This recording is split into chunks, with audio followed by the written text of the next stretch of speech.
بسم اللہ الرحمن الرحیم نحمده ونصلی ونسلم علی رسوله الکریم اما بعد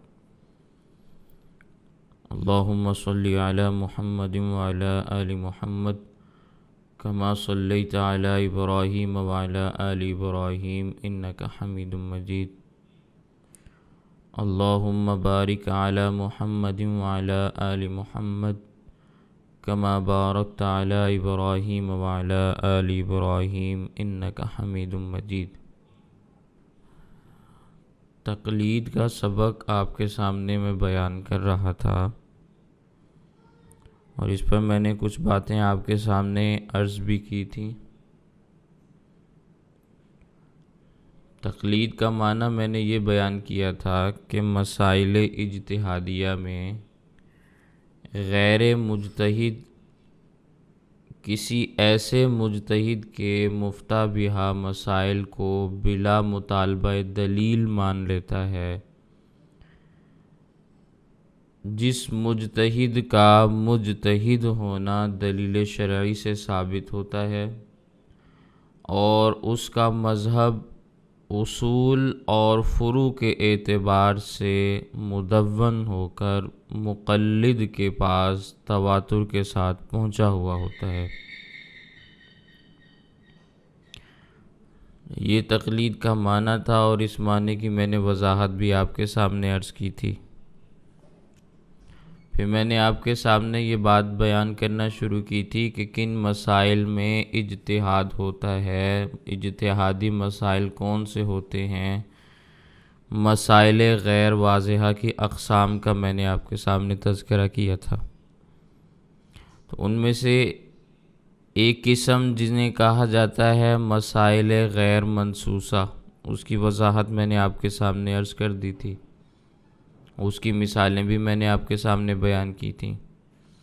پھر دوسری قسم ان مسائل کی آتی ہے جنہیں کہا جاتا ہے مسائل منصوصہ متعارضہ، اس کی ڈیفینیشن بھی میں نے عرض کر دی تھی، اس کی مثالیں بھی میں نے آپ کے سامنے دلیل کی بنیاد پر بیان کر دی تھیں۔ آج میں نے آپ کے سامنے تیسری قسم کا تذکرہ کرنا ہے۔ تیسری قسم ان مسائل پر مشتمل ہے جنہیں کہا جاتا ہے مسائل منصوصہ مجملہ۔ یہ ایسے مسائل ہیں کہ جن کے بارے میں نص تو موجود ہے لیکن اس نص میں اجمال ہے، تفصیل کی گنجائش باقی ہے، تفصیل چاہیے لیکن تفصیل موجود نہیں ہوتی۔ اس تفصیل کو بیان کرنے کے لیے امام اجتہاد کرتا ہے اور مقلد اس کے اجتہاد کو قبول کر کے تقلید کرتا ہے۔ تو یہ تیسری قسم ان مسائل پر مشتمل ہے جنہیں کہا جاتا ہے مسائل منصوصہ مجملہ، کہ مسئلہ نص میں موجود ہے لیکن اجمال کے ساتھ، مختصر انداز میں، شارٹلی، تفصیل موجود نہیں، اجمال کے مقابلے میں تفصیل کا لفظ آتا ہے۔ تو اجمال موجود ہے، مختصر انداز میں بات کا تذکرہ موجود ہے، لیکن اس مختصر کی وضاحت چاہیے، اس کی اس اجمال کی تفصیل چاہیے۔ تو اس اجمال کی تفصیل قرآن کریم میں نہیں ہوتی، حدیث پاک میں نہیں ہوتی۔ بس اوقات جب ایسا مسئلہ ہو کہ نص تو موجود ہے اور نص اجمالی ہے، تفصیلی نہیں، تو امام پھر اس کی تفصیل کو بیان کرتے ہیں اور امام کے ماننے والے مقلدین اس تفصیل کو قبول کر لیتے ہیں۔ اس کی مثال کیا ہے؟ آپ کے سامنے میں نے قرآن کریم کی آیت بیان کی، سورۃ المائدہ کی، اس کو آیت وضو بھی کہا جاتا ہے، جس میں اللہ تعالیٰ نے اس بات کا تذکرہ فرمایا، ایمان والوں کو حکم دیا، یا ایھا الذین آمنوا اذا قمتم الی الصلاۃ فاغسلوا وجوہکم وایدیکم الی المرافق۔ یہ پوری آیت ہے سورۃ المائدہ کی۔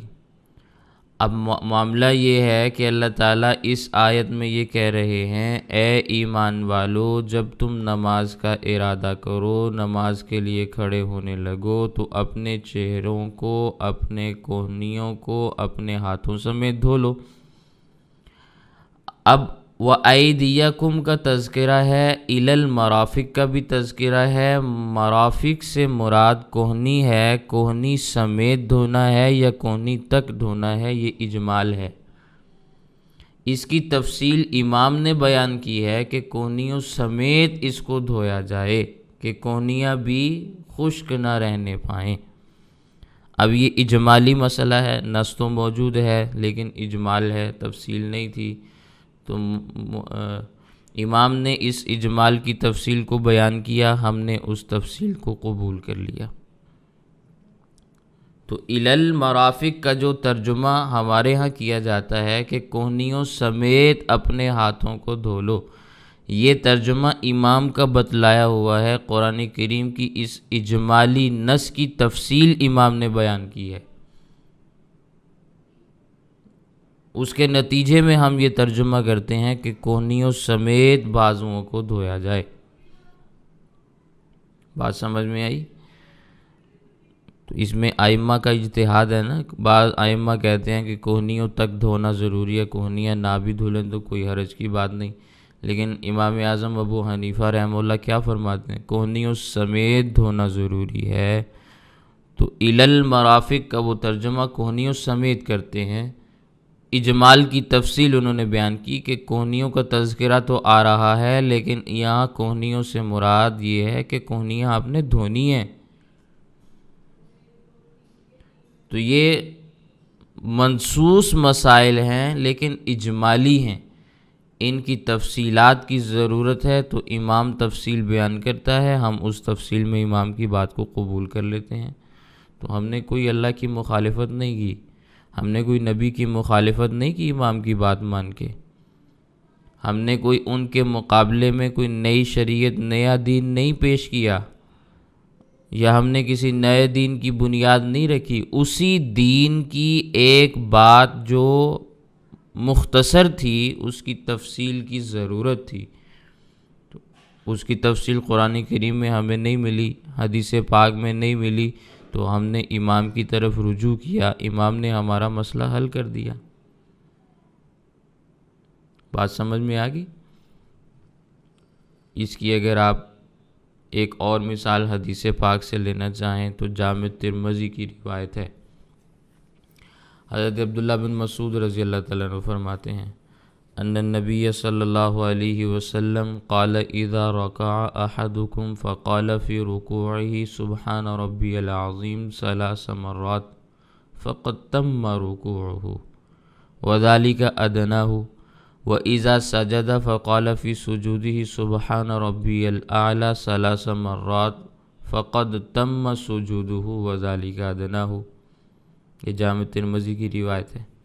حضرت عبداللہ بن مسعود رضی اللہ تعالیٰ عنہ فرماتے ہیں کہ نبی کریم صلی اللہ علیہ وسلم نے ارشاد فرمایا، جب تم میں سے کوئی رکوع کرے تو 3 مرتبہ سبحان ربی العظیم پڑھے تو اس کا رکوع مکمل ہو گیا،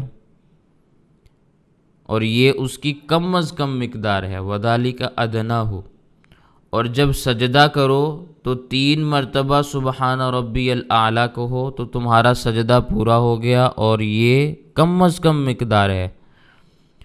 اب اس روایت کو آپ سمجھیں گے، دیکھیں گے، یہ روایت اجمالی ہے، اس کی تفصیل کی ضرورت ہے کہ اگر کوئی شخص اپنے رکوع میں یا اپنے سجدے میں سبحان ربی العظیم، سبحان ربی الاعلیٰ 3 مرتبہ پڑھے تو اس کا رکوع تو ٹھیک ہو گیا، اس کا سجدہ ٹھیک ہو گیا، لیکن اگر کسی نے 3 مرتبہ سے کم پڑھا تو کیا اس کا رکوع غلط ہو گیا، اس کا سجدہ غلط ہو گیا، یا اس کی نماز ادا نہیں ہوئی؟ کیا مسئلہ ہوگا؟ یہ اجمالی مسئلہ ہے، اس کی تفصیل کی ضرورت ہے کہ نہیں ہے؟ تو امام نے اس اجمال کی تفصیل کو بیان کیا، مقلد اس اجتہاد کو قبول کر کے امام کو فالو کرتے ہیں، تو ہم نے نصوص کی مخالفت نہیں کی، نصوص کو سمجھنے کے لیے امام کی جانب رجوع کیا ہے، امام نے ہمیں نص سمجھائی ہے، اس نص کی وضاحت کر کے ہمیں مسئلہ بتایا ہے، تو ہمیں شریعت کا مسئلہ ہی اس نے بتایا ہے، شریعت کے مقابل کوئی مسئلہ نہیں بتایا۔ بات سمجھ میں آئی؟ تو ہم تقلید ایسے مسائل میں کرتے ہیں جو مسائل منصوص تو ہوتے ہیں لیکن ان میں اجمال ہوتا ہے، تفصیل کی گنجائش باقی ہوتی ہے، تفصیلات کے لیے ہم امام کی جانب رجوع کرتے ہیں، اور امام بھی ہمیں وہ میسر آتا ہے جو امام صحابہ کا شاگرد ہے، صحابہ سے مسائل کی تفصیلات حاصل کر کے وہ آگے امت کو مہیا کر دیتے ہیں۔ تو یہ صحابہ کرام سے دین لے کر امت کے حوالے کرنے والے امام اعظم ابو حنیفہ ہیں، تو ہم ایسے امام کو فالو کرتے ہیں، کسی عام بندے کو بھی قبول نہیں کیا ہم نے۔ پھر بعض مسائل ایسے ہوتے ہیں جن کو کہا جاتا ہے مسائل منصوصہ محتملۃ المعانی،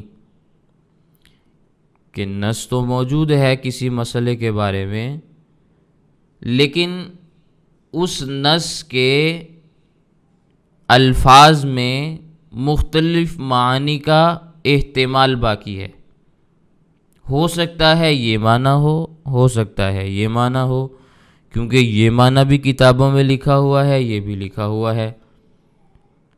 لغوی اعتبار سے اگر دیکھیں تو لغت کی کتاب میں اس لفظ کا یہ معنی بھی ملتا ہے اور اس لفظ کا یہ معنی بھی ملتا ہے، اب کون سا معنی مراد لیں گے؟ تو نص تو موجود ہے لیکن مختلف معانی کا احتمال ہے، ایک معنی متعین کرنے کے لیے ہمیں امام کی ضرورت پیش آتی ہے، کیونکہ نبی نے تو معنی متعین نہیں فرمایا، قرآن کریم میں اللہ تعالیٰ نے بھی اس معنی کو متعین کر کے بیان نہیں کیا، اگر معنی متعین کر دیا گیا ہے تو پھر تو وہ محتملۃ المعانی کی قسم سے بنا ہی نہیں نا، وہ تو ایسے مسائل ہوئے جن مسائل کو آپ واضح مسائل کہتے ہیں، وہ تو غیر واضح میں سے نہ ہوئے، تو واضح مسائل میں تو تقلید نہیں کی جاتی، غیر واضح میں کی جاتی ہے، یہ تو پہلے بات آپ کے سامنے بیان کی جا چکی۔ تو ایسے مسائل میں تقلید کی جاتی ہے، امام ایسے مسئلوں میں اجتہاد کرتے ہیں جو مسائل منصوص ہوتے ہیں لیکن ان نصوص میں مختلف معانی کا احتمال ہوتا ہے۔ اس کی مثال آپ کے سامنے قرآن کریم کی آیت لکھی ہوئی ہے، سورۃ البقرہ کی آیت نمبر 228 ہے، وَالْمُطَلَّقَاتُ يَتَرَبَّصْنَ بِأَنفُسِهِنَّ ثَلَاثَةَ قُرُوءٍ، جن عورتوں کو طلاق دے دی گئی ہو وہ 3 قروء عدت گزاریں۔ یہ قرآن کریم کی آیت ہے۔ اب 3 قروء عدت گزارنی ہے تو قروء کا کیا معنی ہے؟ قروء کا ایک معنی آتا ہے حیض، تو ترجمہ یہ بنے گا کہ جن عورتوں کو طلاق دے دی گئی وہ 3 حیض عدت گزاریں۔ پھر قروء کا ایک معنی آتا ہے طہر، پاکی کے ایام، تو ترجمہ یہ بنے گا جن عورتوں کو طلاق دے دی گئی ہو وہ 3 پاکی کے ایام گزاریں، 3 طہر گزاریں، 3 دفعہ ان کو پاکی کے ایام آ جائیں اور گزر جائیں، پھر ان کی عدت پوری ہو جائے گی۔ تو اب یہ 2 معنی ایک ہی لفظ کے ہیں، لفظ قروء ہے، قرآن کریم میں موجود ہے، نص کا ایک لفظ ہے لیکن اس میں مختلف معنی کا احتمال ہے۔ تو اب 2 معنی میں سے ایک معنی کو متعین کرنے کے لیے ہمیں امام کے پاس جانا پڑتا ہے، امام سے پوچھنا پڑتا ہے کہ حضرت بتائیں ان 2 معنی میں سے ہم کس معنی کو منتخب کریں، کس معنی کا انتخاب کریں، کون سا معنی مراد لیں؟ تو حضرت امام اعظم ابو حنیفہ رحمہ اللہ اجتہاد کرتے ہیں، قروء کا معنی حیض مراد لیتے ہیں، تو ہمارے نزدیک جن عورتوں کو طلاق دے دی گئی ان کی عدت 3 حیض بنتی ہے۔ اب یہ نص قرآن کریم میں موجود ہے، قرآن کریم کی آیت ہے، لیکن اس نص کے معنی میں چونکہ احتمالات تھے، ہو سکتا ہے یہ ترجمہ ہو سکتا ہے یہ معنی ہو، تو ایک معنی کا انتخاب کرنے کے لیے ہم نے امام کی طرف رجوع کیا ہے۔ تو یہ ایسے مسائل ہیں جن کو کہا جاتا ہے مسائل منصوصہ محتملۃ المعانی، ان میں امام اجتہاد کرتا ہے، مقلد اس اجتہاد کو قبول کرتا ہے، اس کی تقلید کرتا ہے۔ حضرت امام اعظم ابو حنیفہ رحمہ اللہ نے یہاں حیض معنی مراد لیا اپنے اجتہاد سے، حضرت امام شافعی نور اللہ مرقدہ نے اپنے اجتہاد سے یہاں طہر معنی مراد لیا۔ تو امام شافعی رحمہ اللہ کے نزدیک عدت الگ ہے، امام اعظم ابو حنیفہ رحمہ اللہ کے نزدیک عدت الگ ہے۔ یہ اجتہادی مسئلہ ہے۔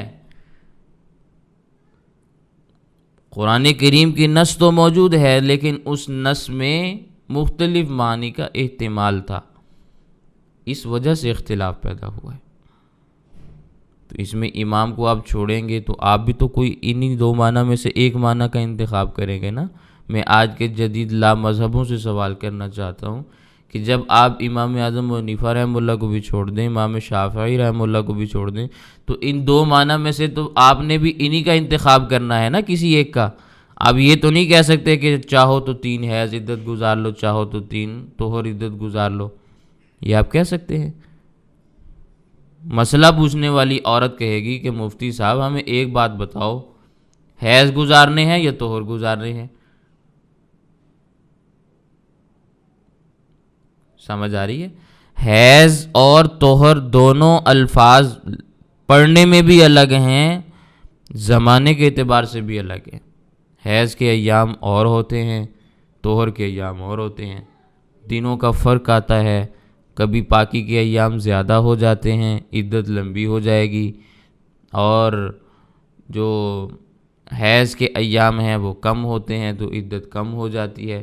اس طرح دنوں کا بھی فرق پڑتا ہے۔ تو یہ عام مسئلہ نہیں ہے۔ آپ یہ تھوڑی کہہ سکتے ہیں کہ بھئی جس چیز کو مرضی مراد لے لو۔ ایک معنی متعین کرنا ہے نا آپ نے، تو معنی کس دلیل کی بنیاد پہ متعین کریں گے؟ آج کے لا مذہبوں سے سوال ہے۔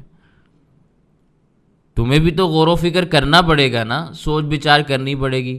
تو تم سوچ بچار کرو اور امام اعظم ابو حنیفہ رحمہ اللہ سوچ بچار نہ کریں، تمہاری سوچ بچار کو لوگ قبول کر لیں، تمہاری سمجھ پر لوگ اعتبار کریں، امام اعظم ابو حنیفہ رحمہ اللہ پہ اعتبار نہ کریں، یہ کس قسم کی باتیں آپ کرتے ہیں؟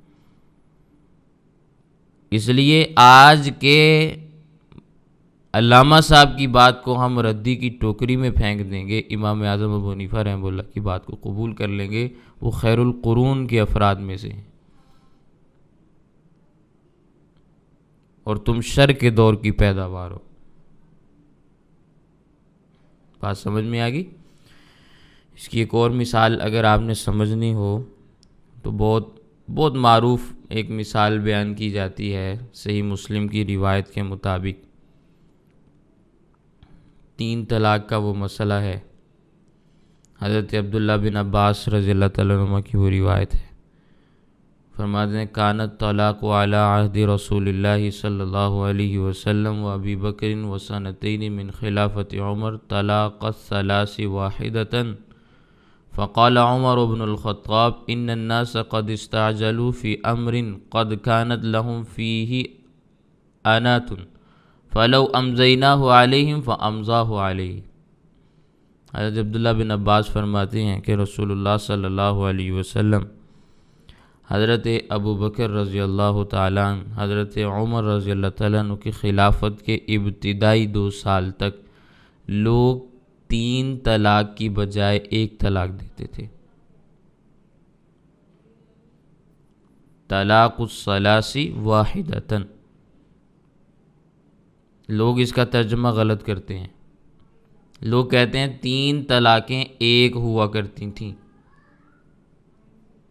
یہ ترجمہ آپ نے بھی سنا ہوگا کہیں نہ کہیں، 3 طلاقیں ایک ہوا کرتی تھیں، حالانکہ نہیں، لوگ 3 طلاق کی بجائے 1 طلاق دیا کرتے تھے، یہ اصل ترجمہ ہے۔ تو حضرت عمر رضی اللہ تعالیٰ عنہ کے دور میں جب لوگ 3 طلاقیں دینے لگے تو حضرت فاروق اعظم رضی اللہ تعالیٰ عنہ نے فرمایا اس مسئلے میں لوگوں کو جو مہلت دی گئی تھی انہوں نے اس میں جلد بازی شروع کر دی ہے۔ اب اگر کوئی شخص 3 طلاق دے گا تو 3 ہی نافذ ہوں گی۔ تو حضرت فاروق اعظم رضی اللہ تعالیٰ عنہ نے 3 طلاق کے واقع ہونے کا، جاری ہونے کا حکم دے دیا۔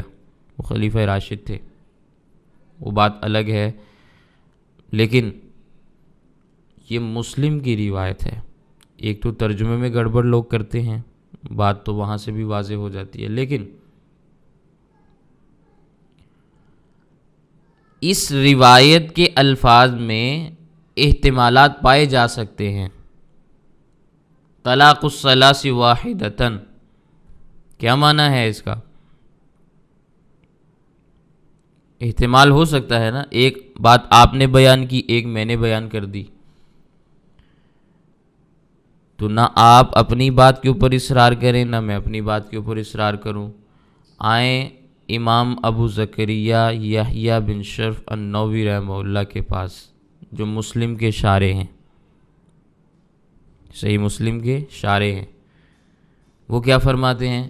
اسی روایت کو بیان کرنے کے بعد آپ شرح مسلم اٹھا کے دیکھ لیں، فرماتے ہیں فَالْأَصَحُّ أَنَّ مَعْنَاهُ أَنَّهُ كَانَ فِي أَوَّلِ الْأَمْرِ إِذَا قَالَ لَهَا أَنْتِ طَالِقٌ أَنْتِ طَالِقٌ أَنْتِ طَالِقٌ وَلَمْ يَنْوِ تَأْكِيدًا وَلَا اسْتِنَافًا يُحْكَمُ بِوُقُوعِ طَلَقَةٍ لِقِلَّةِ إِرَادَتِهِمُ الْإِسْتِنَاف بِذَلِكَ فَحُمِلَ عَلَى الْغَالِبِ الَّذِي هُوَ إِرَادَةُ التَّأْكِيد۔ امام نووی رحمہ اللہ فرماتے ہیں اس حدیث کا صحیح مطلب یہ ہے کہ ابتدائے اسلام میں جب خاوند اپنی بیوی کو 3 بار یہ کہتا کہ تجھے طلاق ہے، تجھے طلاق ہے، تجھے طلاق ہے، اور اس کا تاکید یا استئناف کا ارادہ نہ ہوتا، یہ بھی میں آپ کو الفاظ سمجھا دیتا ہوں، تو ایک طلاق واقع ہونے کا حکم دیا جاتا، کیونکہ اس وقت لوگ مستقل طلاق کا ارادہ نہیں رکھتے تھے، تو اسے تاکید پر معمول کیا جاتا تھا۔ اب یہ ایک روایت ہے، حدیث پاک ہے، اس کے الفاظ میں مختلف معانی کا احتمال موجود ہے، لیکن امام معنی کی وضاحت بیان کر دیتا ہے، کیونکہ امام ہم سے بہتر دور میں ہے، اس کے پاس علم زیادہ ہے، اس کا زمانہ علماء والا، علم والا زمانہ ہے، اور اس کو اکابر علماء کی صحبت بھی میسر ہے، ان سے وہ فیض یافتہ ہیں، تو وہ بات بیان کر دیتے ہیں جو بات ہمیں نہیں پتہ چلتی۔ تو امام نووی رحمہ اللہ نے اس حدیث کا معنی بیان کر دیا۔ معنی کیا بیان کیا؟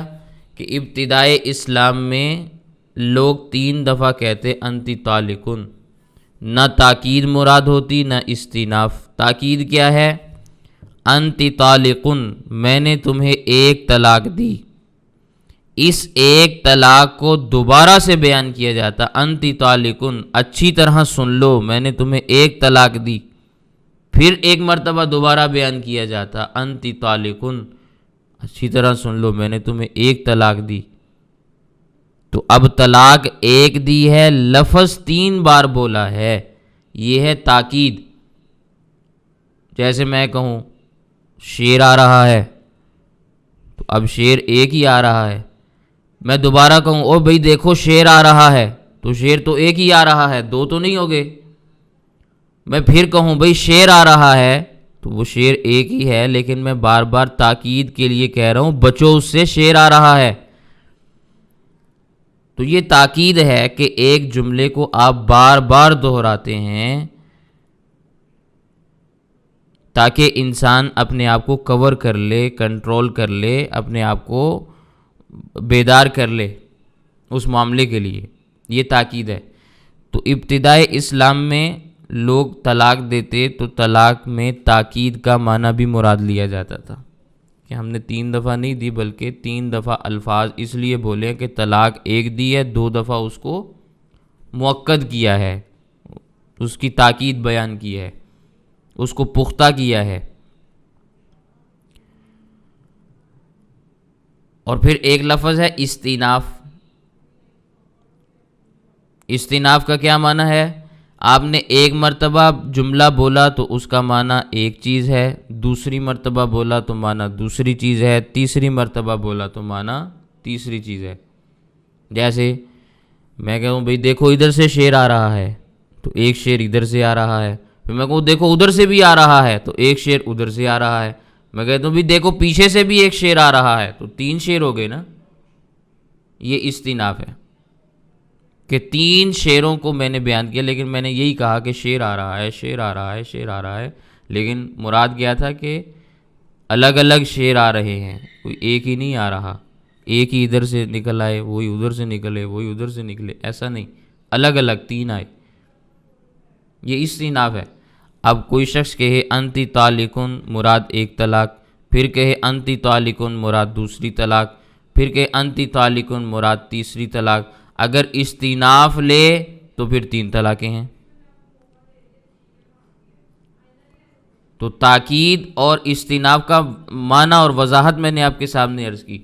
تو پہلے زمانے میں لوگ طلاق دیتے تھے، نہ تاکید مراد لیتے تھے نہ استیناف مراد لیتے تھے، کوئی ذہن میں بات ہوتی ہی نہیں تھی، بس 3 دفعہ کہہ دیتے تھے تجھے طلاق ہے۔ تو صحابہ کرام تھے، وہ اللہ کے نبی صلی اللہ علیہ وسلم کی مجلس میں آتے، نبی کریم صلی اللہ علیہ وسلم پوچھتے بھئی تم نے یہ 3 دفعہ جملہ کیوں کہا، تمہاری کیا مراد تھی، کیوں تم نے یہ 3 دفعہ اپنی زبان سے جملہ ادا کیا؟ تو وہ کہتے بھئی نہ ہم نے تاکید مراد لی نہ استیناف۔ تو اس خیر القرون کے زمانے میں 3 قسم کے ان الفاظ کو، 3 ان جملوں کو تاکید پر معمول کیا جاتا تھا۔ اس اعتبار سے کہا جاتا ہے طلاق الثلاث واحدتاً، تاکیداً، جب آپ ان کو کہیں گے کہ یہ 3 جملے نہیں ایک ہی جملہ ہے لیکن اس کو بار بار مؤکد کیا گیا ہے، پختہ کیا گیا ہے، تو اب یہ ایک ہی طلاق ہے لیکن جملے 3 ہیں۔ لیکن حضرت فاروق اعظم رضی اللہ تعالیٰ عنہ کا جب زمانہ آیا تو سیدنا فاروق اعظم رضی اللہ تعالیٰ عنہ نے فرمایا اب لوگ بدل گئے ہیں، اب وہ استیناف مراد لے رہے ہوتے ہیں لیکن بعد میں پھنس جاتے ہیں، بعد میں آگے کہتے ہیں بھی ہم نے تو تاکید مراد لی تھی۔ اب جب طلاق دے رہے ہوتے ہیں اس وقت ارادہ ہوتا ہے کہ ہم نے کبھی بھی دوبارہ اس کو نہیں رکھنا اپنے پاس، نکلے یہاں سے، اس نیت کے ساتھ طلاق دے رہے ہوتے ہیں اور تینوں طلاق اکٹھی دے دیتے ہیں۔ بعد میں جب مسئلہ بنتا ہے خاندان والے پریشر ڈالتے ہیں، اب کہتے ہیں کہ بھی ہم نے تو تاکید مراد لی تھی۔ اب سیدنا فاروق اعظم رضی اللہ تعالیٰ عنہ نے خلیفہ راشد ہونے کی حیثیت سے یہ فیصلہ فرمایا کہ 3 طلاقیں تو پہلے بھی 3 تھیں، مسئلہ تاکید اور استیناف کا تھا، ہم تاکید اور استیناف کو ختم کر رہے ہیں، آئندہ جس بھی آدمی نے 3 طلاقیں دیں تو استیناف مراد لیا جائے گا، تاکید مراد نہیں لی جائے گی۔ اب 3 طلاقیں کوئی دے گا تو 3 طلاقیں مراد ہوگی اور وہ بیوی نکاح سے نکل جائے گی۔ تو مسئلہ یہ ہے، اب روایت مسلم کی ہے، اس کا ایک معنی آج کا لامذہب بیان کرے، ایک معنی میں بیان کر دوں تو نہ میرا معنی معتبر ہو نہ اس کا۔ ایک معنی امام بیان کرے تو امام کی بات کو تو قبول کرنا چاہیے نا۔ تو امام نووی رحمہ اللہ نے شرح مسلم کی اس حدیث میں جو تشریح بیان کی ہے اس کو قبول کر لو، بجائے اس کے کہ اس روایت کا آپ من مانا مطلب بیان کرو، اپنے دماغ سے باتیں نکال کے یہ کہو کہ بھی اس حدیث کا یہ مطلب ہے، اس حدیث کا یہ مطلب ہے۔ تو امام معنی کی وضاحت بیان کرتا ہے جب مسئلہ ایسا ہو کہ نص تو اس پر موجود ہے لیکن اس کے معانی کے اندر احتمالات ہیں کہ کون سا معنی متعین کیا جائے، اس کا کون سا معنی مراد لیا جائے۔ تو جب امام ایک معنی کو متعین کر دیتا ہے ہم اس کو قبول کر لیتے ہیں، اس کی تقلید کرتے ہیں۔ تو یہ مسائل ایسے ہیں کہ جن میں نصوص تو موجود ہیں لیکن محتملۃ المعانی ہیں، مختلف معنی کا احتمال ہے۔ تو جب ایک معنی متعین ہو جاتا ہے ہم پھر اسی کو بیان کرتے ہیں، اسی کو قبول کرتے ہیں، اسی کو دلیل بنا کر اسی کے مطابق مسئلہ بیان کرتے ہیں۔ سمجھ آ گئی میری بات؟ اس کے ساتھ ساتھ یہ بات بھی ذہن میں رکھیں، ہم اہل السنت والجماعت ہیں، ہمارے نزدیک 3 طلاقیں 3 شمار ہوتی ہیں، 3 طلاقیں 3 شمار ہوتی ہیں۔ کوئی اگر ہمارے سامنے یہ روایت بیان کرے تو ہم اس کے سامنے امام ابو زکریا یحییٰ بن شرف النووی رحمہ اللہ کا یہ جملہ بیان کر دیتے ہیں کہ انہوں نے اس کی وضاحت شرح مسلم کے اندر بیان کر دی۔ مسلم کی حدیث ہے، شرح مسلم میں اس کی وضاحت ہے، اس لیے ہمیں کہیں اور جانے کی ضرورت ہی نہیں پڑتی، ہم بات کو قبول کر لیتے ہیں جو امام نووی رحمہ اللہ نے بیان کی۔ معنی ہمارے نزدیک متعین، دنیا بھر کے اہل سنت والجماعت، وہ احناف ہوں، شوافع ہوں، مالکیہ ہوں، حنابلہ ہوں، سبھی نے اس معنی کو قبول کیا کہ 3 طلاق اگر کوئی انسان دے تو وہ 3 شمار ہوں گی۔ سیدنا فاروق اعظم رضی اللہ تعالیٰ عنہ کا اجتہاد بھی اس مسئلے کے اوپر موجود ہے۔ سیدنا فاروق اعظم رضی اللہ تعالیٰ عنہ کا یہ اجتہاد ہی ہے نا کہ پہلے تو تاکید یا استئناف کا مسئلہ ہوتا تھا، اب ہم اس کو ختم کر رہے ہیں، تو یہ ختم کرنا اجتہاد ہے تاکہ لوگوں کے درمیان سے جو فتنہ اور فساد رونما ہو رہا ہے اس کو کنٹرول کیا جا سکے، تو ان کا اجتہاد تھا۔ ہم خلیفہ راشد کی اس اجتہاد کو بھی مستقلاً دلیل کے طور پر تسلیم کرتے ہیں، کیونکہ ہمارے نزدیک اللہ کے نبی صلی اللہ علیہ وسلم نے بات ارشاد فرمائی تھی، علیکم بسنتی و سنت الخلفاء الراشدین المہدیین تمسکوا بہا وعضوا علیہا بالنواجذ۔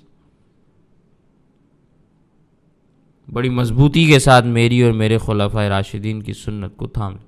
اب سیدنا فاروق اعظم رضی اللہ تعالیٰ عنہ جب یہ فیصلہ فرما رہے ہیں تو صحابہ کا زمانہ ہے، یہ اکیلا سیدنا فاروق اعظم رضی اللہ تعالیٰ عنہ کا اجتہاد نہیں، اس اجتہاد کو صحابہ کرام کا اعتماد بھی حاصل ہے، کسی ایک صحابی کی بھی اس کے اوپر تنقید موجود نہیں، یا کسی ایک صحابی کا بھی اس کے خلاف عمل موجود نہیں۔ تو سارے صحابہ جب کسی ایک مسئلے کے اوپر جمع ہو جائیں وہ مسئلہ ایسے ہوتا ہے جیسے نبی کی سنت ہے۔ صحابہ کا اجماع ہے اس مسئلے پہ، صرف سیدنا فاروق اعظم رضی اللہ تعالیٰ عنہ کا نہیں، فاروق اعظم رضی اللہ تعالیٰ عنہ کا اجتہاد ہے، اس اجتہاد پر صحابہ کا اجماع ہے۔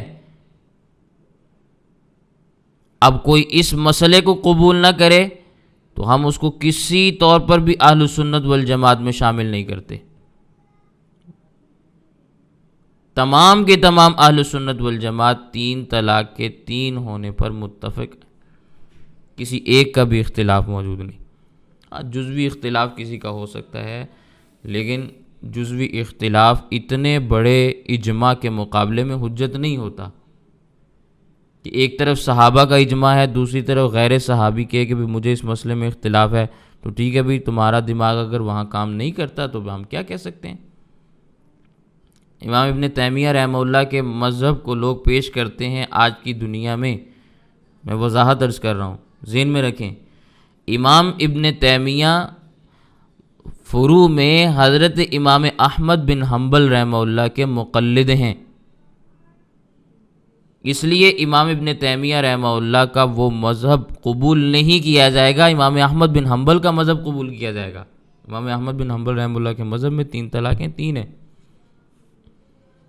امام ابن تیمیہ رحمہ اللہ باوجود امام احمد بن حنبل رحمہ اللہ کی تقلید کے اگر اس مسئلے میں اختلاف کرتے ہیں تو امام ابن تیمیہ کا اختلاف معتبر نہیں ہے۔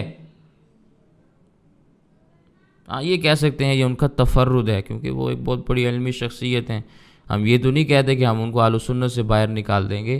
ایک مسئلے کے اندر اگر ان کا اختلاف منقول ہے اور ممکن ہے اس میں بھی کئی احتمالات ہوں، لوگوں نے بیان کرنے میں تھوڑی سی غلطی کر دی ہو یا ان کی طرف نسبت غلط ہو گئی ہو، بہرحال بہت ساری باتیں ہیں، ہماری ڈائریکٹ ملاقات تو نہیں ہے نا، لیکن بات یہ ہے کہ اگر ان کی جانب اس مسئلے کی نسبت درست بھی ہے تو پھر بھی ہم اس کو قبول نہیں کریں گے، اس لیے کہ جس امام کو وہ فالو کر رہے تھے ان کے ہاں تو یہ مسئلہ ہے ہی نہیں۔ اس لیے ہمارے نزدیک امام ابن تیمیہ کا فیصلہ معتبر نہیں ہے اس طلاق کے مسئلے میں، اور اس طلاق کی بنیاد پہ ہم ان کی توہین بھی نہیں کرتے، امام ابن تیمیہ اس امت میں بہت بڑا آدمی گزرے ہیں، علم کے اعتبار سے، تقوی کے اعتبار سے ان کا مقام بہت بلند و بالا ہے، اس لیے ہم ان کی توہین نہیں کرتے۔ اعتدال پر رہنا بہت ضروری ہوتا ہے، اعتدال پہ رہنا بہت ضروری۔ اب مسئلہ یہ ایسا ہے کہ میں اس مسئلے کے اوپر یہ بات بیان کرتا ہوں کہ پوری دنیا کے اہل سنت والجماعت متحد ہیں سوائے روافظ کے۔ روافظ کے ہاں 3 طلاق ایک شمار ہوتی ہیں، سوائے قادیانیوں کے جو منکرین ختم نبوت ہیں ان کے ہاں 3 طلاق ایک ہوتی ہے۔ اس کے علاوہ پوری دنیا کے مسلمان اہل سنت والجماعت متفق ہیں اس مسئلے کے اوپر، ایسا مسئلہ ہے۔ اب ظاہر ہے اگر آپ جب یہ جملہ بیان کریں گے تو امام ابن تیمیہ کو آپ کس کیٹیگری میں لے کے جائیں گے، لیکن ہم پھر بھی یہ ساتھ وضاحت بیان کرتے ہیں کہ امام ابن تیمیہ رحمہ اللہ کا وہ تفرد ہے، ان کی علمی حیثیت کو تسلیم کرتے ہوئے، علمی مقام اور مرتبے کو مانتے ہوئے ہم یہ بات کہتے ہیں کہ بھئی وہاں خاموشی اختیار کر لو، ان کو کچھ نہ کہو، خاموشی اختیار کر لو، لیکن ان کے مذہب پر عمل نہیں کرنا، اس لیے کہ جس امام کو وہ قبول کر رہے تھے، باقی جس امام کے مسئلے انہوں نے مانے تو اس مسئلے میں بھی ان کو اسی امام کو فالو کرنا چاہیے تھا، انہیں اپنی الگ سے دلیل بیان کرنے کی یا اپنا الگ سے مائنڈ سیٹ بتلانے کی ضرورت نہیں تھی کہ میرا دماغ یہ کہتا ہے۔ لیکن بہرحال اتنی وضاحت میں نے آپ کے سامنے عرض کر دی کہ اہل سنت والجماعت کے نزدیک 3 طلاق 3 ہیں، جو 3 طلاق کو ایک کہتا ہے وہ اہل سنت والجماعت نہیں ہے، اس کے علاوہ وہ کچھ بھی ہو سکتا ہے، اہل سنت والجماعت نہیں ہے۔ تمام کے تمام اہل سنت والجماعت احناف، شوافع، مالکیہ، حنابلہ اس 3 طلاق کے 3 ہونے پر متفق ہیں، اور یہ عقلی مسئلہ بھی ہے، عقلی مسئلہ بھی ہے کہ اگر کوئی انسان کسی کو تھپڑ 3 مارے تو 3 مراد ہوتے ہیں، کوئی بھی وہاں تاکید یا استئناف کو لے کر نہیں آتا کہ بھئی تم نے جو مجھے ایک تھپڑ مارا تھا تو دوسرا اس کی تاکید میں مارا ہے یا استئناف میں مارا ہے، تو یہ 3 تھپڑ مراد ہوں گے یا ایک تھپڑ کی تاکید ہے کہ پہلا تھوڑا سا ہلکا لگاؤ تو اس کو پختہ کرنے کے لیے ہم نے دوسرا مارا ہے۔ کوئی بھی وہاں سوال نہیں کرتا، کوئی گولیاں کسی کو 3 مارے تو 3 گولیاں مارنا شمار ہوتا ہے، کوئی بھی وہاں تاکید یا استئناف مراد نہیں لیتا۔ دنیا کے ہر مسئلے میں ایسا ہی ہوتا ہے، تو صرف ایک طلاق کا مظلوم مسئلہ رہ گیا کہ جس میں آپ نے یہ دیکھنا ہوتا ہے کہ بھی بولی 3 ہے تو مراد 1 لے لے۔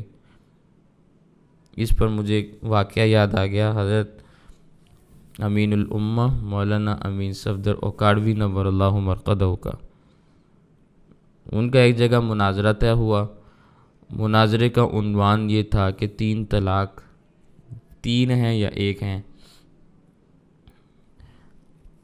اب یہ ہمارے ہندوستان پاکستان کے اندر جو بد مذہب قسم کے افراد ہیں وہ پہلے چیلنج بازی بھی کرتے ہیں، پھر چیلنج بازی کرنے کے بعد وہ پھر المدد یا پولیس کا نعرہ بھی لگاتے ہیں، پولیس کو بھی بلاتے ہیں، بتاتے ہیں کہ بھئی دیکھو ہم تو یہاں ٹھہر رہے تھے، رہ رہے تھے، ہم اپنے مسجد کے اندر اپنی عبادت کرتے ہیں، یہ دیکھو لوگ لڑنے کے لیے ہمارے پاس آ رہے ہیں۔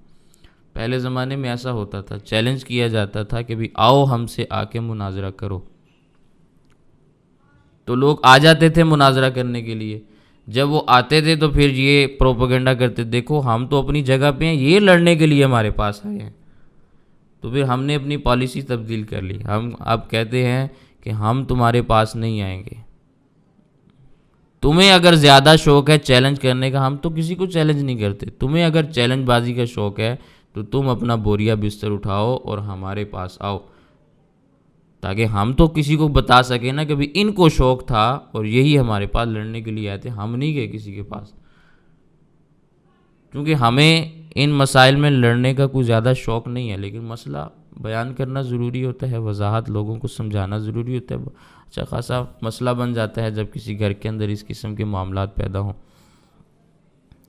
تو بہرحال یہ ایک پالیسی ہوتی ہے، اس کو بھی سمجھنا ضروری ہوتا ہے. تو پہلے زمانے میں تھوڑا سا اس میں کمزوری لوگ دکھا جاتے تھے، تو حضرت مولانا امین صفدر کاڑوی رحمہ اللہ مناظرے کے لیے چلے گئے، تو انہوں نے پولیس کو بلا لیا. اب پولیس والے ایس ایچ او صاحب بیٹھے ہوئے ہیں، وہ کہہ رہے ہیں کہ مولوی صاحب تم نے مناظرہ نہیں کرنا. مولانا کہنے لگے بھی دیکھو میں اتنا لمبا سفر کر کے آیا ہوں مسئلہ سمجھانے کے لیے، اب تم کہہ رہے ہو کہ مناظرہ نہیں کرنا، یہ تو غلط بات ہے. کہنے لگا کہ بھی نہیں تم نے مناظرہ نہیں کرنا، اگر تمہیں میری بات سمجھ میں نہ آئے تو میں نے تمہیں جوتے مارنے ہیں. یہ رویہ ہوتا ہے علماء کے ساتھ. تو مولانا نے کہا بھی بہت اچھی بات ہے، آپ جوتے مارو، کوئی حرج کی بات نہیں، تم اختیار والے ہو، طاقت والے ہو، لیکن میری بات پہلے سمجھ لو. تمہارے پاس طاقت موجود ہے، اختیار موجود ہے، ڈنڈا موجود ہے، تم اس ڈنڈے کی بنیاد پہ ہمارے درمیان فیصلہ کر سکتے ہو. تم یہاں بیٹھو، میں بھی دلائل دیتا ہوں، یہ بھی دلائل دے، تم آخر میں فیصلہ کر دینا، جس کے حق میں تم نے فیصلہ کرنا ہے تم دلیل سن کے فیصلہ کر دینا، مجھے وہ قبول ہوگا. تم سالس بن کے، جج بن کے یہاں بیٹھو، فیصلہ کر دینا. انہوں نے کہا نہیں مولوی صاحب، میں جو بات کہہ دی بس کہہ دی، مناظرہ نہیں ہوگا. اگر تم نے یہاں پہ چھیڑ خانی کی تو میں پھر جوتے ماروں گا. تو حضرت نے فرمایا بھی ٹھیک ہے، پھر ایسا کرو تم مجھے بھی جوتے مارو، اسے بھی جوتے مارو، لیکن مجھے 3 جوتے مار کے 3 گننا، اس کو 3 جوتے مار کے 1 گننا. مجھے 3 مارو تو کہنا 3 ہو گئے، اس کو 3 مار کے کہنا 1، پھر 3 مار کے کہنا 2، پھر 3 مار کے کہنا 3، تو 9 جوتے مار کے اس کو کہنا 3 ہو گئے. تو وہ ایسا جو صاحب کہنے لگے ایسا کیوں ہے بھائی، ایسا کیوں ہوگا؟ تو حضرت نے فرمایا یہی بات تو میں اس کو سمجھانے کے لیے آیا ہوں کہ 3 ہوتے ہیں، 1 نہیں ہوتے. شاید میری دلیل سے اس کو بات سمجھ میں نہ آئے، لیکن تمہارے جوتے کھانے سے اس کو بات سمجھ میں آ جائے گی کہ 3 ہوتے ہیں. جب جوتے 3 پڑیں گے تو گنے 3 جائیں گے، تو جب 3 طلاقیں دی جائیں گی تو 3 ہی گنی جائیں گی.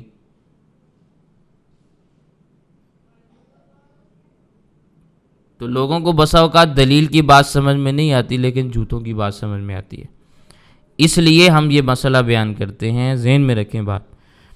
جس گھر کے اندر کسی خاتون کو 3 طلاق ہو جانے کے بعد بھی 1 طلاق کا فتویٰ دے کر گھر میں واپس لایا جائے، اس گھر میں بسایا جائے، بٹھایا جائے، اس گھر کا معاشرتی بائیکاٹ ہونا ضروری ہے، ان کے ساتھ قطع تعلقی ضروری ہے. اس لیے ہم یہ بات بیان کرتے ہیں. ان کو ویسے مسئلہ سمجھ میں نہیں آئے گا، ایسے سمجھ میں آئے گا جب لوگ ان کے ساتھ تھو والا معاملہ کریں گے نا، دیکھو تم کتنے گندے لوگ ہو، ہم تمہارے ساتھ نہیں کھانا کھائیں گے، ہم تمہارے ساتھ سلام نہیں لیں گے، ہم تمہارے ساتھ کلام نہیں کریں گے، ہم تمہارے ساتھ نہیں اٹھے بیٹھیں گے. معاشرتی بائیکاٹ ہوگا، پھر ان لوگوں کو بات سمجھ میں آئے گی کہ ہم نے غلط کیا، وگرنہ ہر دوسرے گھر کے اندر یہی کہانی چل رہی ہے. تو شریعت کے مسائل پر صحیح عمل نہ کرنے کی وجہ سے یہ نتائج سامنے آتے ہیں. معاشرتی بائیکاٹ آج شروع کر دو، ان کے سر پہ جوتے لگیں گے، ان کو بات سمجھ میں آئے گی. وگرنہ کیا ہے، لوگ 3 طلاقیں دیتے ہیں، 3 طلاق دینے کے بعد ہمارے پاس آتے ہیں، ہم کہتے ہیں جی 3 ہو گئی، معاملہ ختم ہو گیا، جدائیگی ہے، اس کے علاوہ تو کوئی حل نہیں. وہ چلے جاتے ہیں دوسروں کے پاس، جا کے وہاں سے فتویٰ لے آتے ہیں، وہ کہتے ہیں 3 1 ہے، دوبارہ سے نکاح پڑھایا، اسی گھر کے اندر اس کو رکھ دیا. اللہ کی قسم اٹھا کے کہتا ہوں، 3 طلاق کو 1 کہنے والے کا اپنا نکاح ختم ہو جاتا ہے. جو 3 طلاق کے بعد بھی نکاح پڑھا کے، یعنی زنا کو نکاح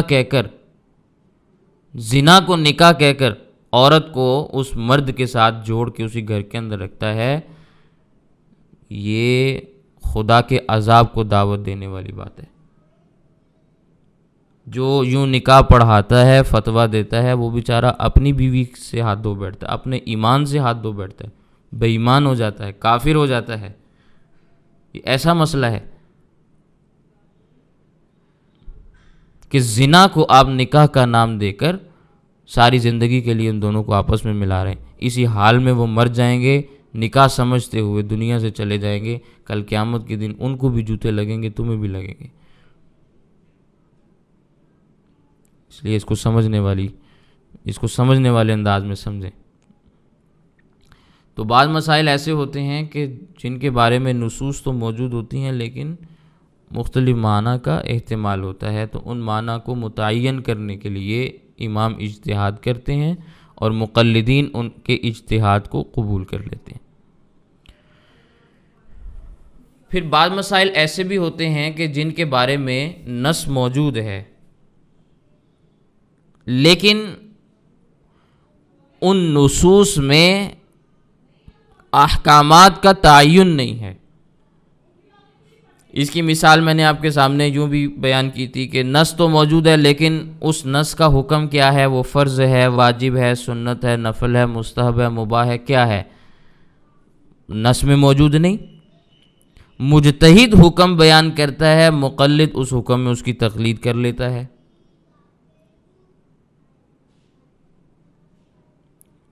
بات سمجھ میں آئی؟ اس کی مثال قرآن کریم سے اگر آپ نے سمجھنی ہو تو سورۃ المائدہ کی آیت جب میں نے پہلے آپ کے سامنے بیان کی، آیت وضو، یا ایھا الذین آمنوا اذا قمتم الی الصلاۃ فاغسلوا وجوہکم، یہاں امر کے صیغے آ رہے ہیں، فاغسلوا وجوہکم، آمنو اے ایمان والو، قمتم جب تم کھڑے ہو نماز کے لیے تو اپنے چہروں کو دھو لو۔ اب چہرے کا دھونا وضو میں کیا ہے؟ فرض ہے۔ آیت وضو کے اندر جو تذکرہ آتا ہے فاغسلوا وجوہکم وایدیکم الی المرافق وامسحوا برؤوسکم وارجلکم الی الکعبین، یہ فرائض وضو کا تذکرہ ہے آیت وضو میں۔ یہ ساری چیزیں فرض ہیں، ان میں سے اگر ایک چیز بھی آپ چھوڑ دیں تو آپ کا وضو شمار نہیں ہوتا۔ تو امر کا صیغہ ہے، امر کے صیغے سے کیا چیز ثابت ہو رہی ہے؟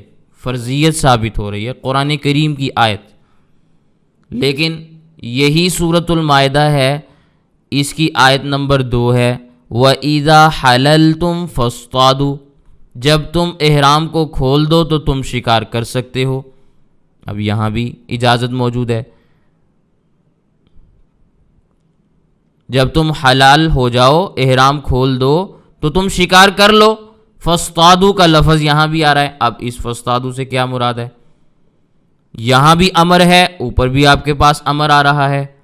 وہاں امر سے فرض مراد ہے، یہاں امر سے کیا مراد لیں گے؟ فرض مراد لیں گے کہ جس نے بھی احرام کھولا وہ جا کے شکار کر کے آئے، اس کے ذمہ لازم اور ضروری ہے، یہ بات بیان کریں گے؟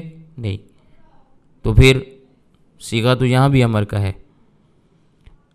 آیت وضو میں امر کا صیغہ آ رہا ہے وجوب کے لیے، فرضیت کے لیے۔ وَإِذَا حَلَلْتُمْ فَاصْطَادُوا میں امر کا صیغہ آ رہا ہے اباحت کے لیے، مباح ہے، کرنا چاہو تو کر لو۔ تو کیسے تعین ہوگا اس کا کہ کہاں پہ ہم نے کون سا معنی بیان کرنا ہے، کہاں پہ ہم نے کون سا حکم بیان کرنا ہے؟ آپ متعین کر لیں گے؟ اگر متعین کر لیں گے تو ذرا یہ انہی 2 آیات کے اندر متعین کر کے بتا دیں۔ میں کہتا ہوں کہ فاغسلوا وجوہکم میں یہ معنی مراد لے لوں کہ یہاں چہرے دھونے کا حکم تو دیا گیا ہے کہ تم چہرہ دھوو، لیکن چہرہ دھونا ضروری نہیں، اس کے بغیر بھی وضو ہو جاتا ہے، کیونکہ امر ہمیشہ وجوب کے لیے نہیں آتا، امر بہت ساری چیزوں کے لیے آتا ہے۔ تو میں یہاں کوئی اور معنی مراد لے لوں تو میرا وضو ٹھیک ہو جائے گا، پھر میری نماز ٹھیک ہو جائے گی۔ فاصطادوا میں یہ کہہ دوں کہ بھئی شکار کرنا واجب ہے، تو پھر میں یہ فتویٰ دے دوں کہ جو بھی احرام کھولے، جس طرح وہ باقی کام کرتا ہے تو اسی طرح جا کے شکار بھی کیا کرے، وہاں شکارگاہ بناؤ، تاکہ ہر عمرہ کرنے والا، ہر حج کرنے والا جب بھی احرام کھولے تو جا کے کسی طوطا مینا کو غلیل کے ساتھ شکار کر کے آئے، کسی ہرن کو، کسی بکری کو کوئی چیز مار کے آئے، اس کو ذبح کر کے آئے۔ سمجھ آ رہی ہے؟ تو معنی متعین آپ نہیں کر سکتے، اس لیے کہ نصوص موجود ہیں لیکن غیر متعینۃ الاحکام ہے۔ تو اب امام ان مسائل میں غور و فکر کرتا ہے، ان مسائل کا حکم بیان کرتا ہے، ہم اس میں تقلید کر لیتے ہیں۔ تو امام نے ہمیں یہ بات سمجھا دی کہ فاغسلوا وجوہکم میں چہرے کا دھونا فرض ہے، ہم نے قبول کر لیا۔ وَإِذَا حَلَلْتُمْ فَاصْطَادُوا میں شکار کرنا مباح ہے، ہم نے اس کو بھی قبول کر لیا۔ تو یہ نصوص تو موجود ہیں لیکن غیر متعینۃ الاحکام ہیں، ان کے احکامات کا تعین کرنے کے لیے ہمیں تقلید کی ضرورت ہوتی ہے۔ تو امام ہمارے سامنے حکم بیان کرتا ہے، غور و فکر کرنے کے بعد ہم اس کو قبول کر لیتے ہیں۔ بات سمجھ میں آ گئی؟ اسی کو آپ نے مزید سمجھنا ہو حدیث پاک سے تو آپ کے سامنے ایک اور روایت بھی میں عرض کر سکتا ہوں بخاری شریف کی۔ اللہ کے نبی صلی اللہ علیہ وسلم نے فرمایا انما جعل الامام لیؤتم بہ فاذا کبر فکبروا واذا قال سمع اللہ لمن حمد فقولوا ربنا لک الحمد۔ امام اس لیے بنایا جاتا ہے تاکہ اس کی پیروی کی جائے۔ فاذا کبر جب وہ تکبیر کہے فکبروا تو تم بھی تکبیر کہو۔ امام تکبیر کہتا ہے اس کا تکبیر کہنا فرض ہے، فکبروا تمہارا تکبیر کہنا امام کی تکبیر کے بعد فرض ہے، واجب ہے، سنت ہے، مباح ہے، مستحب ہے، کیا ہے؟ کبروا امر کا صیغہ ہے، متعین کریں حکم کو۔ وَإِذَا قَالَ سَمِعَ اللَّهُ لِمَنْ حَمِدَ فَقُولُوا تو تم کہو، صیغہ امر ہے، ربنا لک الحمد۔ یہ ربنا لک الحمد کہنا فرض ہے، واجب ہے، سنت ہے، مباح ہے، کیا ہے؟ متعین کرو احکامات کو۔ حدیث پاک اس مسئلے میں وضاحت بیان نہیں کر رہی، امام اس پر اجتہاد کرتا ہے۔ نص تو موجود ہے، ہم یہ نہیں کہتے کہ نص ہی موجود نہیں۔ اب ایک ہی حدیث ہے فَإِذَا كَبَّرَ فَكَبِّرُوا، صیغہ امر یہاں بھی آ رہا ہے۔ اذا قال سمع اللہ لمن حمد فقولوا ربنا لک فقولوا کا لفظ اسی روایت میں آ رہا ہے۔ دونوں صیغہ امر ہیں، ایک طرح کے صیغے ہیں، لیکن فکبروا سے تکبیر تحریمہ مراد ہے، تو ہم کہتے ہیں تکبیر تحریمہ فرض ہے۔ فقولوا ربنا لک الحمد امر کا صیغہ ہے، اس امر کے صیغے سے ہم کہتے ہیں ربنا لک الحمد کہنا سنت ہے۔ تو کیسے کہہ دیا ہم نے؟ امام نے اجتہاد کیا ہے، ہم نے اس کے اجتہاد کو قبول کیا ہے۔ حدیث پاک میں تو نہیں آ رہا کہ تکبیر تحریمہ فرض ہے اور ربنا لک الحمد کہنا سنت ہے۔ امام کا اجتہاد ہے، امام نے احکامات کا تعین کرنے کے لیے اجتہاد کیا، ہم نے اس کو قبول کر لیا۔ تو یہ 5 قسم کے مسائل ہیں جن کے اندر تقلید کی جاتی ہے، جن کو مسائل غیر واضحہ کہا جاتا ہے۔ کون کون سے مسائل ہیں؟ مسائل غیر منصوصہ، نص ہی موجود نہیں تو امام اجتہاد کرتا ہے، مقلد اس کی تقلید کرتا ہے۔ نص موجود ہے لیکن متعارض ہے، ٹکراؤ ہے نصوص میں، امام اجتہاد کرتا ہے، مسئلہ ہمارے سامنے واضح ہو جاتا ہے۔ پھر مسائل تو نص میں موجود ہیں لیکن مجمل ہیں، اجمال ہے، اس کی تفصیل امام بیان کرتا ہے، ہم اس کو قبول کر لیتے ہیں۔ نصوص موجود ہیں لیکن مختلف معنی کا وہاں احتمال ہے، کون سا معنی مراد لیں، نہیں سمجھ آتی بات، امام اجتہاد کرتا ہے، ہم اس کی تقلید کر لیتے ہیں، اس کے فیصلے کو قبول کر لیتے ہیں۔ نص موجود ہے لیکن احکامات کا تعین کرنے کے لیے ہمیں امام کے پاس جانا پڑتا ہے، امام اجتہاد کرتا ہے، ہم اس کی تقلید کر کے مسئلے کی وضاحت حاصل کر لیتے ہیں۔ تو یہ 5 قسم کے مسائل ہوتے ہیں جنہیں مسائل غیر واضحہ کہا جاتا ہے، ان میں امام اجتہاد کرتا ہے، اس کے علاوہ کسی مسئلے میں امام اجتہاد نہیں کرتا۔ تو تقلید ان 5 قسم کے مسائل اجتہادیہ میں ہوتی ہے، اس کے علاوہ کسی مسئلے میں نہیں ہوتی۔ اب جس کو یہی نہیں پتا کہ کس قسم کے مسئلے میں امام کی تقلید کرنی چاہیے، عمومی طور پر وہ کہہ دے کہ میں نبی کے بعد کسی کو معصوم نہیں مانتا تو میں کسی کی بات نہیں مانتا، یہ تو جہالت پر مبنی باتیں ہیں۔ آپ کو پتہ ہی نہیں کہ ہم کیوں تقلید کرتے ہیں، ہمارے اس کے اوپر اوپینینز کیا ہیں، ہمارے موقفات کیا کیا ہیں، آپ کے سامنے بات واضح ہی نہیں ہے۔ جب آپ کے سامنے بات واضح نہیں ہے تو آپ ہمارے اوپر تنقید کس بنیاد پہ کرتے ہیں؟ نہیں کر سکتے، آپ کو کوئی حق نہیں پہنچتا۔ تو بہرحال یہ چند ایک باتیں میں نے آپ کے سامنے عرض کی ہیں۔ اللہ تعالی ہمیں بات سمجھنے کی توفیق عطا فرمائے۔ کسی کا کوئی سوال ہے تو وہ بیان کرتے ہیں۔